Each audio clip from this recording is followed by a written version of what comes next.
Quería hacer este breve video para explicar un poquito lo que ha pasado, la noticia que salió los últimos días del peso colombiano. La noticia es que el peso colombiano en lo corrido del año es la moneda que más se ha devaluado en el mundo. Y esto ha llamado la atención de muchas personas, especialmente de aquellos que viven en países como Argentina o como Venezuela o incluso algunos países de África, porque sus monedas se han devaluado mucho más o tienen tasas de inflación superior. Entonces la explicación es que muchas de estas monedas, por ejemplo la venezolana, no se toman prácticamente en cuenta, casi que ya no se consideran monedas, no se consideran formas de dinero. Entonces, ignorando esas monedas, las excepciones, el peso colombiano efectivamente en lo corrido del año es la moneda más devaluada del mundo. Por supuesto, aquí cuando dicen la más devaluada del mundo, siempre uno tiene que preguntarse, bueno, devaluada con respecto a qué. Y antes, en el pasado, cuando estábamos en un patrón oro, la forma en la que una moneda se evaluaba era con respecto al oro. Antes, por ejemplo, $20 equivalían a una onza de oro. Ese fue el ratio que manejó Estados Unidos por mucho tiempo, pero luego apareció Franklin Roosevelt, confiscó el oro y devaluó el dólar. Ahora ya no se necesitaban $20 para comprar una onza de oro, ahora se necesitaban $33. Esto es una devaluación del dólar, esto no fue una apreciación del, del oro. El oro compra lo mismo, el oro prácticamente lo único que cambió ahí fue la cantidad de dólares que se necesitaban para comprar una onza de oro. Pero en la actualidad, por lo general, cuando se habla que una moneda se devalúa, toman como referencia el dólar, porque el dólar es la moneda de reserva mundial. Ha sido así por mucho tiempo, después de la Segunda Guerra Mundial, después de los acuerdos de Bretton Woods, incluso cuando Nixon desvinculó el dólar del oro definitivamente, dejó intercambiar dólares por oro. El dólar milagrosamente logró continuar como la moneda de reserva mundial, es decir, tuvo una década muy difícil luego del anuncio de Nixon que dejó en shock al mundo, porque eso fue un anuncio de bancarrota. Estados Unidos básicamente admitió que estaba en bancarrota, que no tenía suficiente oro para intercambiarlo por dólares, pero el dólar milagrosamente continuó funcionando como la moneda de reserva mundial. Luego aparecieron personas como Ronald Reagan y Paul Volcker que se rescataron al dólar, porque luego del anuncio de Nixon el dólar tuvo una fuerte devaluación, la inflación en Estados Unidos se disparó, el dólar pasó de $35 la onza a $800 la onza, una devaluación muy fuerte. Fue una década realmente terrible para Estados Unidos. Las personas no pensaron que el dólar iba a sobrevivir, pero con Ronald Reagan prometiendo más libertad y menos gobierno, eliminando muchas regulaciones y disminuyendo los impuestos, y con un presidente de la Reserva Federal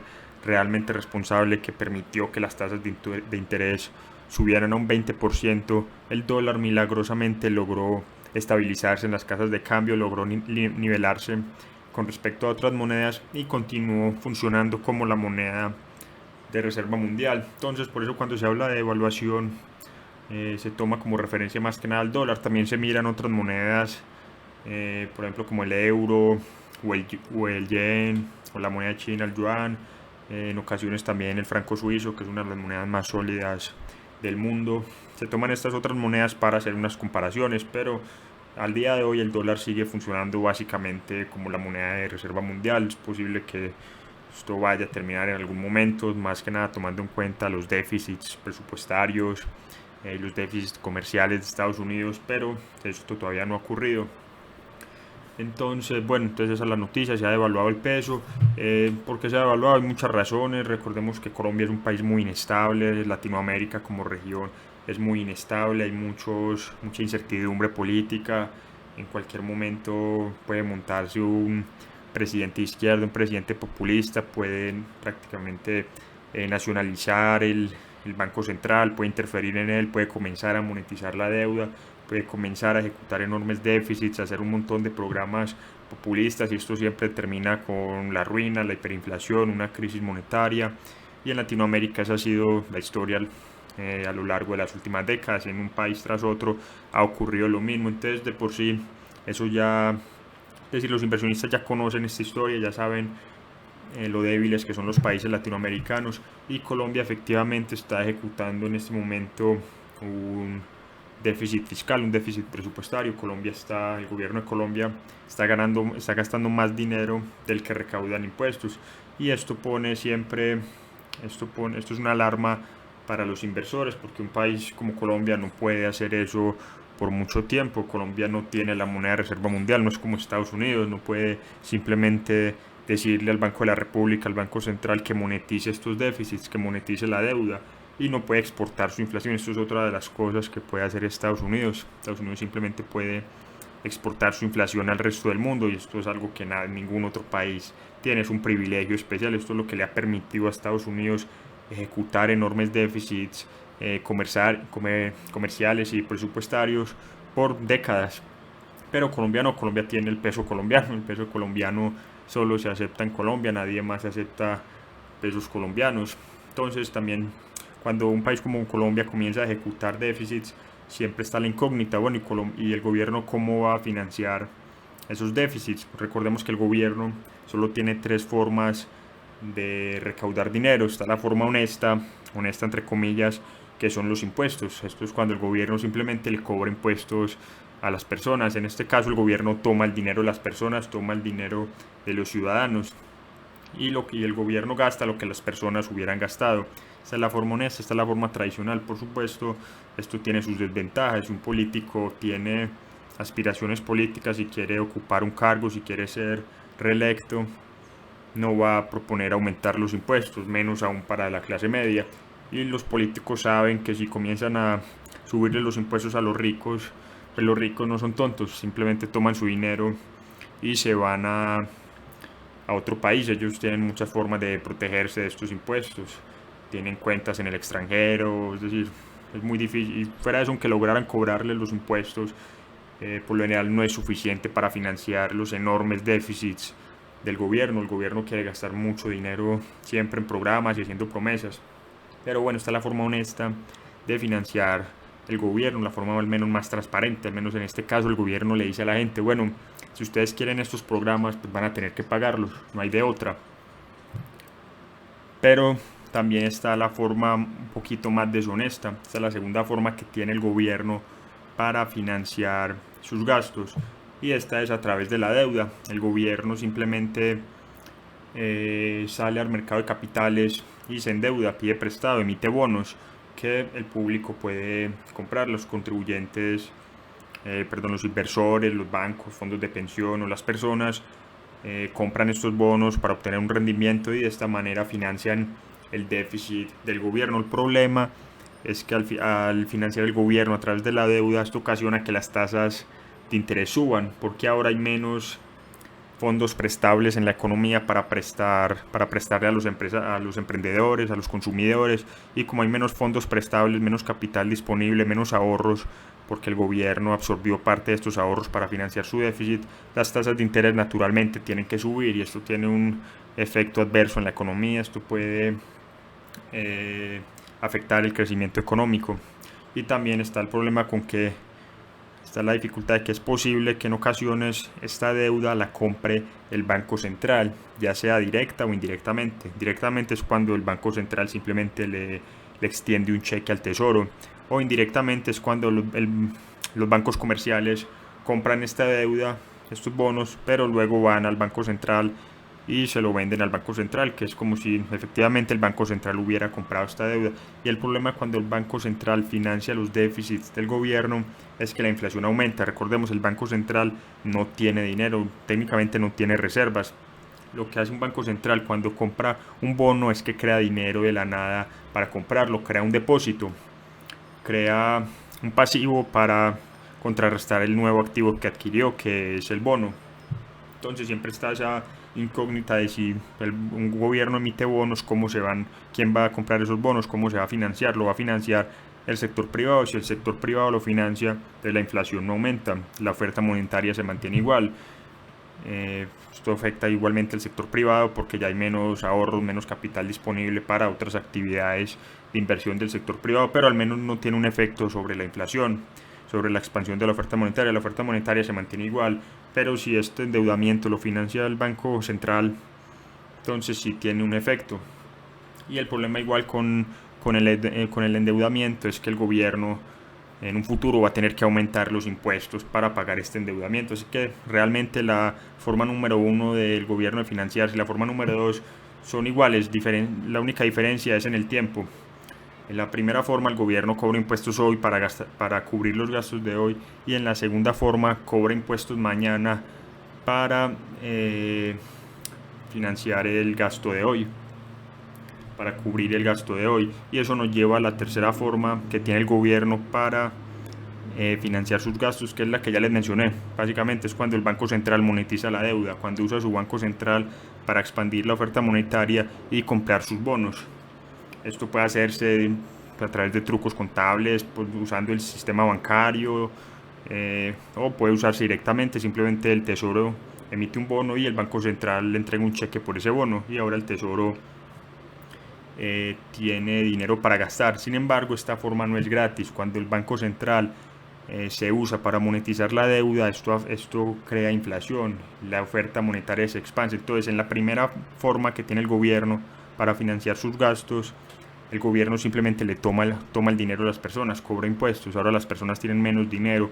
Pero en esta forma inflacionaria, en la tercera forma, el gobierno no toma el dinero de las personas, sino que toma el poder adquisitivo del dinero de las personas. Es decir, todos pagamos este impuesto inflacionario cuando vamos a comprar gasolina, cuando vamos a comprar comida, cuando la factura de servicios públicos llega más cara, etcétera. Entonces no existe un almuerzo gratuito, como dijo Milton Friedman. Y la razón por la que estoy hablando de esto es porque hay que comprender cómo financia el gasto del gobierno, ya que esto puede preocupar a los mercados. Si el endeudamiento en Colombia aumenta, esto es malo para la economía, esto es malo para el sector privado. Las tasas de interés suben y además pone en riesgo la solvencia del gobierno a futuro. ¿Será capaz de cumplir sus deudas o no? Y si simplemente usa el Banco Central para monetizar la deuda, entonces esto puede causar inflación. Y sin mencionar los impuestos, si el gobierno decide aumentar los impuestos, pueden haber protestas, como fue el caso de Colombia. El gobierno intentó aumentar los impuestos, hubo protestas, la actividad económica se paralizó. Esto obviamente va a tener un impacto en el PIB. Entonces, siempre que el gobierno ejecuta un déficit fiscal, no importa cómo lo financie, los mercados se ponen nerviosos, porque cualquier manera de financiar un déficit va a ser problemática, ya sea aumentar los impuestos o aumentar el endeudamiento o aumentar la inflación. Entonces hay que tener esto en cuenta. Y bueno, pasando a este otro anuncio, justamente hoy que me metí a este otro artículo, justamente hoy, posiblemente la noticia de que el peso ha sido la moneda más devaluada del mundo animó a los directores del Banco Central de Colombia, del Banco de la República, a subir la tasa de interés. Sin embargo, a mi opinión, prácticamente no la subieron nada, de un 1.5 a un 2%. La subieron muy poquito, pero ya al menos es la primera vez que la suben en 5 años. Ya esto demuestra pues la intención del Banco Central de detener la inflación, de contraer un poquito la oferta monetaria, de intentar fortalecer el peso. Recordemos, cuando un banco central sube las tasas de interés, esto pone presión sobre toda la curva de rendimientos, que ya les voy a mostrar a continuación, y esto por lo general atrae capital extranjero, porque las tasas de interés ahora son más altas aquí. Posiblemente muchos inversionistas quieran aprovechar estas tasas de interés más altas en Colombia y sacan su dinero que está en otros países para traerlo aquí, comprar bonos gubernamentales de Colombia o acciones de Colombia, etcétera. Aunque pues como la subieron tan poquito la tasa de interés, posiblemente no subirla de un 1.5 un 2% no tenga un mayor impacto. Pero otra cosa que hay que tener en cuenta es que por lo general los bancos centrales no suben la tasa de interés precipitadamente, es decir, no pasan de un 1% a un 5%, por ejemplo, en una sola reunión. Por lo general la van subiendo de a poquito, de un 1.5, a veces a un 1.75, luego un 2%, y así de a poquito hasta que las lleven al nivel en el que las quieren tener, 3, 4, 5, 6%, dependiendo pues de varias metas, dependiendo también del nivel de inflación y todo eso. Entonces, listo, esta es la noticia que les mostraba. Entonces, aquí en esta página, es una página muy buena que muestra unos datos muy importantes, unos indicadores económicos de los países. Muestra algunas cosas, muestra por ejemplo el mercado bursátil de Colombia, el valor del peso colombiano en relación con el dólar, el bono a 10 años del gobierno. Este es el yield, del rendimiento, y muestra muchos datos interesantes, por ejemplo la inflación, la balanza de pago, la cuenta corriente, la tasa de interés. Ya la actualizaron a un 2%, el Banco Central, como les dije, ya la subió a un 2%, los impuestos corporativos. Es decir, aquí muestran muchos datos muy importantes. Miren, incluso muestran estadísticas relacionadas con el coronavirus. Eso pone muy nervioso a los mercados últimamente. Entonces están incluyendo mucho esas estadísticas, la confianza del consumidor. Entonces en esta página se puede hacer como un análisis pues de la situación de Colombia. Por ejemplo, uno ya sabe que la inflación, ya el Banco Central de Colombia dijo que posiblemente la inflación iba a ser más alta de lo que preveían. Ya la subieron a un 4.5% hasta el 2022. Entonces ya el Banco Central, con esas expectativas de inflación, lo más seguro es que tenga que ubicar las tasas de interés a un nivel cercano a este de la inflación, para contenerla, para que tenga sentido. Nadie va a tener bonos que pagan un 1, 2 o 3% de interés efectivo anual si la inflación es del 4%. No tiene sentido. Eso significa que la tasa de interés es negativa. Entonces, por lo general, el Banco Central ubica las tasas de interés muy cercano a este nivel de inflación, de esta manera, porque a los inversores lo que les importa no es una rentabilidad nominal. Los inversores lo que buscan son rentabilidades reales. De nada sirve tener una rentabilidad de un bono del 15% si la inflación es del 20%. Eso significa que la rentabilidad está negativa, es un retorno real negativo del menos 5%, por ejemplo. Entonces eso es importante entenderlo. Los inversores no buscan retornos nominales sino retornos reales, es decir, toman en cuenta la inflación. Y esta es la inflación en Colombia. Esto es lo que monitorea el Banco Central, y las tasas de interés deben comenzar a subir para reflejar esta realidad, que la inflación es más alta debido a todas las políticas populistas y expansionistas del gobierno, no solo del gobierno de Colombia, sino de todos los gobiernos en el mundo. Bueno, les quería mostrar esta página, pero también les voy a mostrar esta, que nos va a mostrar la curva de rendimientos en Colombia, es decir, las tasas de interés de los bonos del gobierno a varios años. Esta es la tasa de interés de bonos que maduran en un año. Este es de 4 años, de 5 años, 10 años. Esta es la más usada, la que oyen, la que leen en los noticieros, la que escuchan. Y también está a 15 años. Por lo general, los países que no son tan confiables no emiten deuda a tantos años. Por ejemplo, Suiza o Alemania son países o Estados Unidos son países que sí pueden emitir deuda a 30 años, porque el mercado absorbe eso, el mercado compra esa deuda.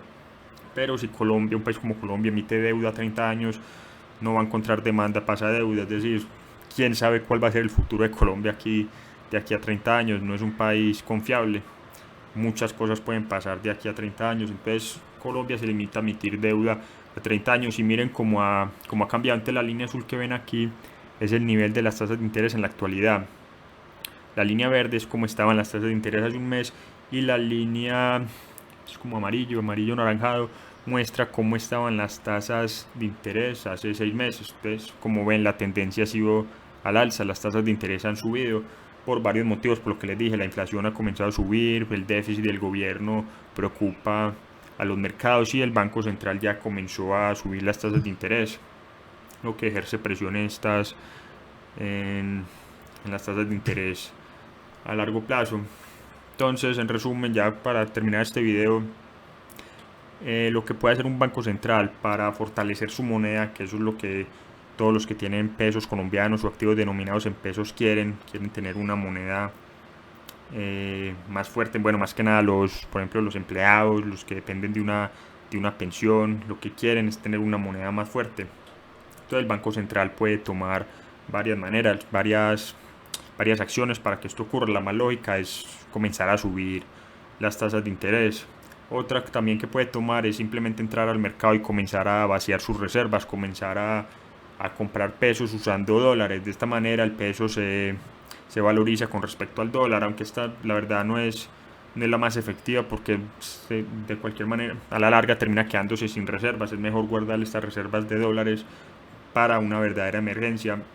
Pero lo que sí puede hacer el gobierno, lo que debería hacer el gobierno para tranquilizar los mercados y para proteger el poder adquisitivo del peso, es simplemente equilibrar el presupuesto. El gobierno no puede gastar más dinero del que recolecta en impuestos. Esto prácticamente debería estar escrito en la Constitución. El gobierno debería tener prohibido endeudarse, debería tener prohibido usar su banco central para financiar los déficits. Si un gobierno quiere gastar más dinero, entonces debe tener los pantalones de aumentar los impuestos a las personas.